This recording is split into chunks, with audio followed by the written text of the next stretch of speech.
All right? Can you imagine paying your taxes and the money that he tithed to those corrupt individuals? That make you feel better? All right? And here we have the church age. Now, at the end of the church age, we find out that Israel is going to stick its little ugly head back up. We know that. Is that happening already? Why? Where is all the world centered right now? Their eyeballs are on what? The Middle East. Israel. The Middle East. So what peace there, huh? I'm trying to get it. Shalom. And when you see Philemon movie, you know, shalom is what? Peace? Peace. Equivalent of that. Agreement. It's an agreement of peace, though. Huh? It's an agreement of peace. Yeah, it's an agreement. It's a contract. And you can't have peace until you've got a contract. We find out that the false Messiah is going to be over the Western nations, which we're part of. Swallow that bitter pill. We're part of it. We're part of that bad. Russia is not over, the Antichrist is not over Russia. The Antichrist is not over China. It's not over the Muslim nations. There's no good in it. No. He's not going to be over them. He's going to be over the Western nations, which we're part of. That's because we still believe. But just think about it for a while. He's not the Now, places let's think about it, okay? Now go back to the book of Job. All right, now here we go. We were a lap link here. We're a lap link here. Back to the book of Job. Satan is accountable to God, isn't he? Now he's on a chain. He's on what we call, in the book of Job, we find out that when God allowed Satan to touch Job, he touched his material wealth, didn't he? And then what did he touch? His family. He killed them all. Satan is a god over death, okay, so to speak. But God allowed it to happen, allowed him to go so far. All right, then what else happened? In the story of Job? His health. Is that what he's asking? Satan struck Job's health. He got boiled. Physical health. Yeah, he got boiled. Hung His out. physical health. Now, in the book of Job, this is going to open up the New Testament for us. Satan is accountable to God, but he is in control of the forces in this world today. In the book of Daniel, he talks about the angels. Angels were over. Between every physical thing in this world, there's angelic forces and demonic forces behind it. All right? Man is a triune. He is body, he is mind, which is soul, and he is spirit.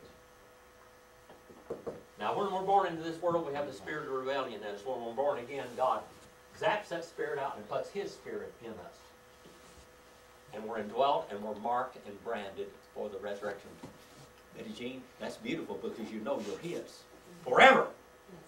Brother Bill, you have security of the believer because you're his. He is going to redeem you. He's even going to resurrect you. But you still have the mind and you have a body in the world. Okay? Now, angels. There's an order of angels. There's angels over the physical world, material. Who is that? Lucifer. Lucifer. Okay? Who's over the mental realm? Who's over the mental realm? The angel over the communication realm. Gabriel. Yeah, I wouldn't put Gabriel along with Lucifer. That's why I was hard to put Okay, him. Gabriel. Okay, now who is over the spiritual realm? Michael. Michael. All right, there we have it. We have a triune. We have a trinity of it, don't we? Here, God is a trinity. He's triune. He's not three gods, by the way. He's triune.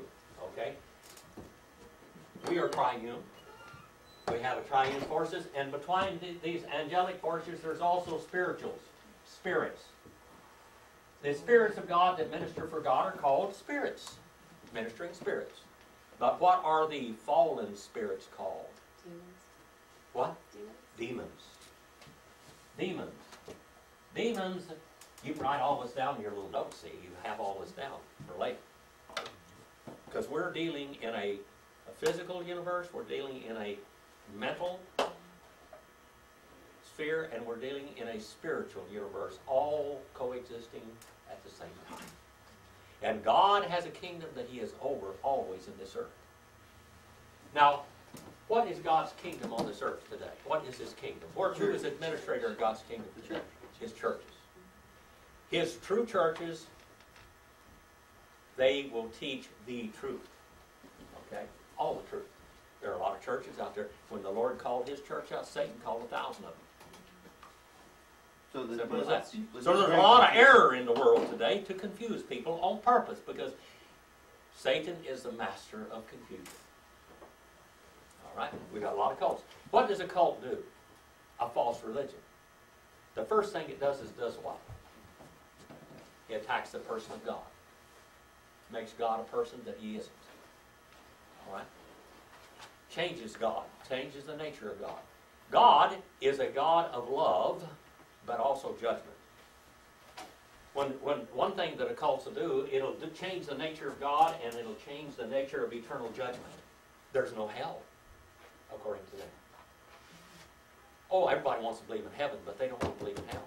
But the hell, there says more about hell in the New Testament than it does about heaven, people. Well, they attack the person of God. So now we got confusion out in the world too, don't we? All right. Satan's dark mind is always open. It's an open book to God. He knows what he's going to do. That's how come we can write history before it happens, through the Bible. God is omniscient. Satan is not. Okay? Satan is behind all of the evils and the curses on this earth. Okay?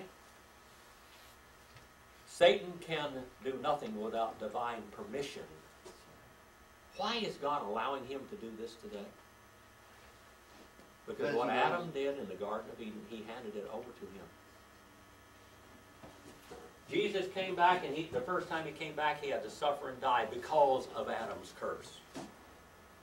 But when he comes back again, he's going to set up his glorious kingdom. But in the meanwhile, he's got a little spiritual kingdom existing in the world with a great mass of evil around it. And God just allows this to happen, okay? Think about it. God's eyes are always on his. Yeah, but really, One little boy asked his daddy, is God really omniscient? Is he really does he really know everything, Daddy? And he said, yeah. He said he loves you so much he can't keep his eye, can't take his eyes off of you. That's beautiful. Brother Brett. some people don't understand the choice part, you know, like The what? the choice. Yes. How there's choices to be made. Yeah. And how like they think God's actually telling them what to do in their choices, but really he just knows your overall choices. They think they're actually like sending a message to him. Like they think that they're living their life because they're in God's plan, right? We're going to go into You know what I'm that talking about, just a minute. Just hold on. We're not getting Bill. Now you've been having a question all this time. Yeah, when I read the book, correct me if I'm wrong, Jim, because I don't know. You know how my mind works.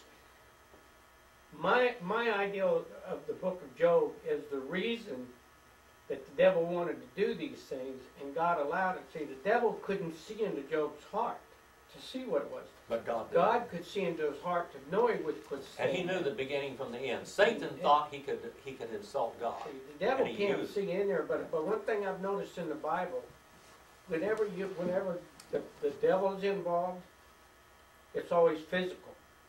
It's not spiritual, but whenever, like taking Jesus up on a mountain and showing him things, he does his physical thing, but nothing spiritual because he didn't have that ability. Well, hold on just a minute now. Because the Lord's ahead of him. Because he's Here we are. We have man as triune. The angelic and demons are triune, and they are physical. They are spiritual. Who do you think? Who do you think gets these false religions? What power do they have to hold these people in false religion? It's spiritual power, isn't it, Brother Bill? Yeah. That's right, spiritual. But that's a different And people, last Wednesday night, I talked about people that God handed over to Satan and to hell. Yeah. Because they had rejected him. They've been handed over to reprobation. They have rejected the truth, and now they're reprobate. They're cut off from God. Okay? Many people in false religions have been reprobated. They've been cut off.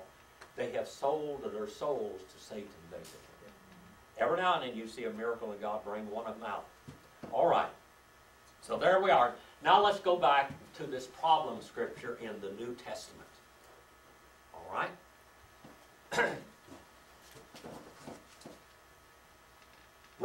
13 and verse 1. Romans 13 and verse 1. And then we're going to go back to the Psalms and the poetical books, and we're going to cover them in the Old Testament. Probably not today, but we're working on it. All right? And of course, Job is one of those, what we call poetical books. Romans 13 and verse 1. Let's see. Dr. John, are you there? Yes, sir. All right.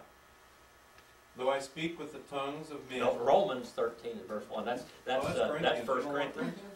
Guess I'm not there. Yeah. Mike there. Betty, are you there? Yes. Can you read that real loud for me?